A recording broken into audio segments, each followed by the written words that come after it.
Hello, good morning, all of you. Now, once again, welcome back to all here. It's chapter number 5 in history, class 8th, crafts and industries.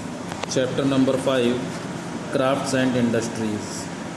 Okay, without wasting time, we will come on explanation.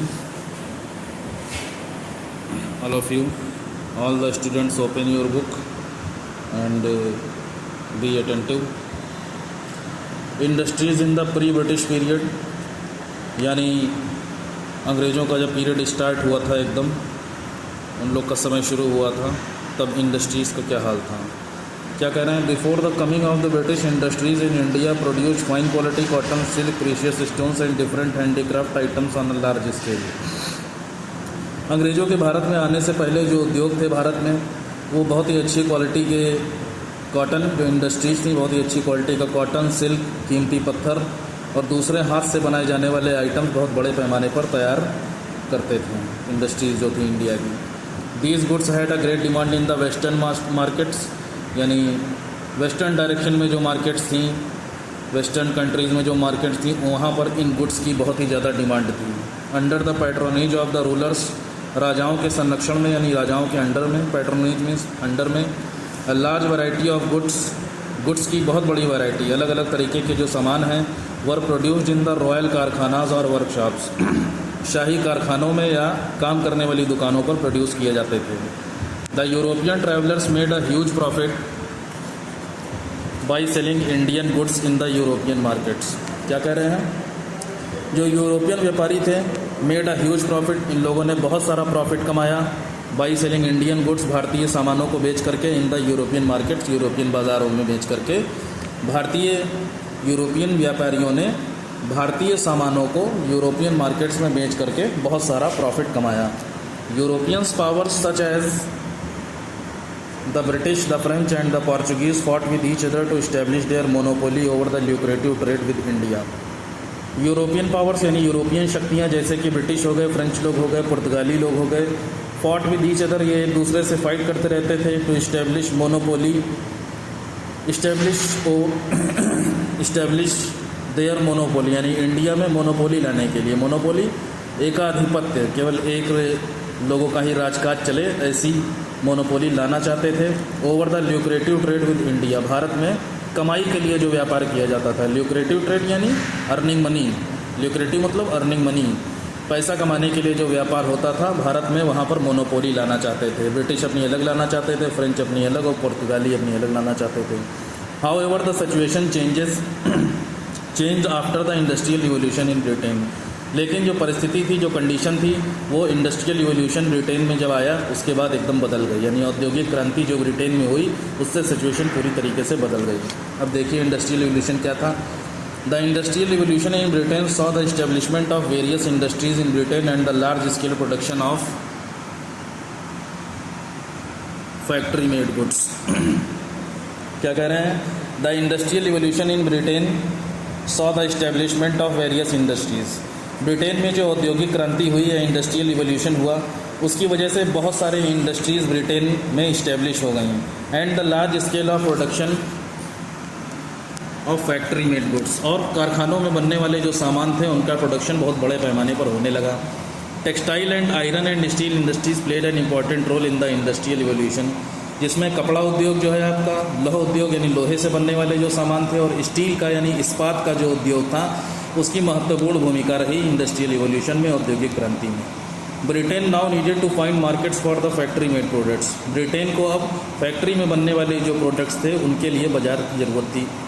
दस the fundamental nature of trade between Britain and India change, इसलिए Britain और India के बीच में जो fundamental nature यानी शुरुआत से जो उनका नेचर चला आ रहा था ट्रेड को लेकर के, उसमें बदलाव आ गया, चेंज आ गया।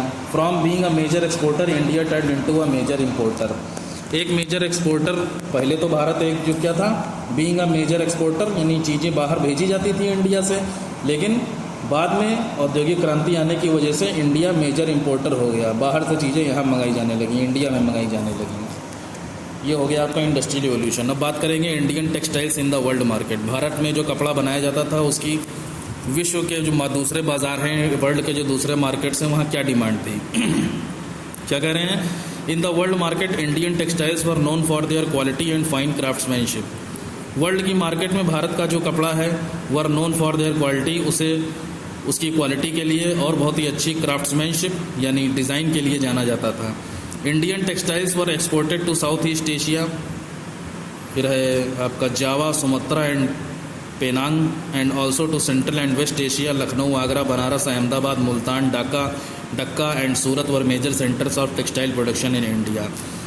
भारत के जो कपड़े थे उनको बाहर भेजा जाता था साउथ ईस्ट एशिया में, जैसे कि जावा, सुमात्रा, पेनांग, और सेंट्रल और वेस्ट एशिया जैसे कि लखनऊ, आगरा, बनारस, अहमदाबाद, मुल्तान, डक्का, सूरत।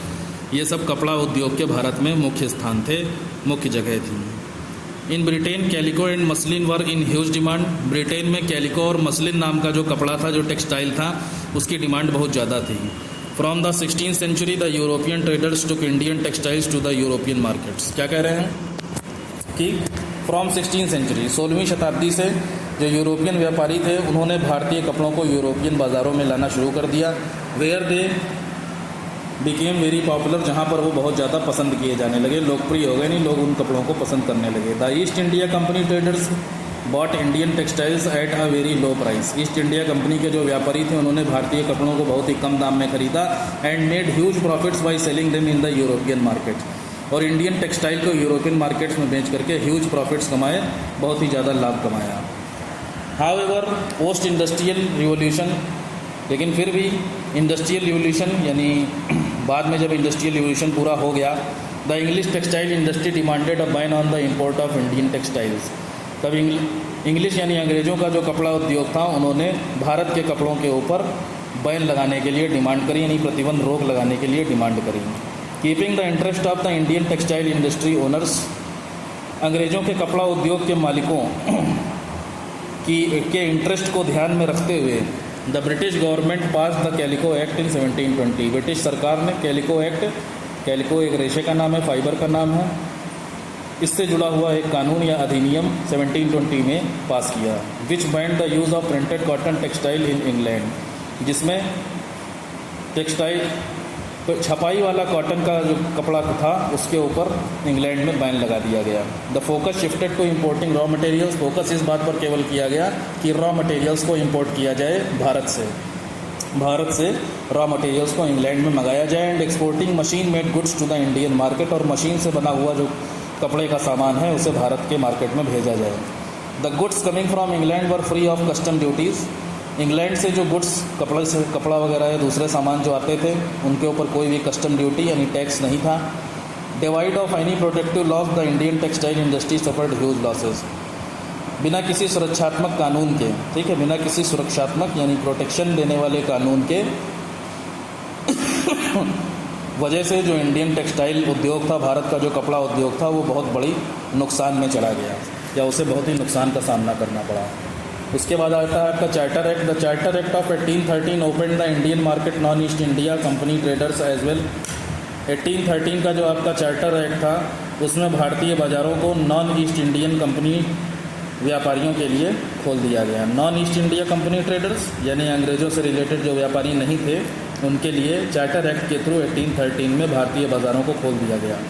सो more and more machine made goods entered in the Indian market, इसलिए ज़्यादा से ज़्यादा मशीन से बनने वाले जो सामान है वो भारत की बाज़ारों में एंटर कर गए। ड्रेन ऑफ वेल्थ, संपत्ति कैसे बर्बाद हुई भारत की। The British devise the system to strategy to drain India's wealth. अंग्रेज लोग डिवाइज्ड यानी ऐसी चीज़ लेकर के आए थे, एक ऐसी स्ट्रेटजी लेकर के आए थे, प्लानिंग लेकर के आए थे, सिस्टमेटिक वो भी, जिससे कि भारत की संपत्ति को उन्हें केवल बर्बाद ही बर्बाद करना था, बहाना था। ड्रेन मतलब बहाना था। The nationalist leader Dadabhai Naoroji was the first to point out how the Indian wealth was being drained out to Britain without any returns. Dadabhai Naoroji पहले ऐसे राष्ट्रवादी नेता थे। नेशनलिस्ट लीडर राष्ट्रवादी नेता यानी देश के प्रति बहुत ही निष्ठा रखने वाले जो लोग होते हैं उन्हें नेशनलिस्ट लीडर कहा जाता है। तो ऐसे ही दादा भाई नौरोजी एक नेशनलिस्ट लीडर थे।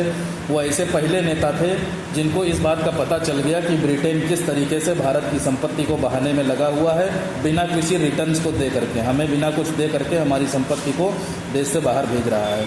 ये सबसे पहले दादा भाई नौरोजी को बात महसूस हो गई। ही बिलीव दैट द ब्रिटिश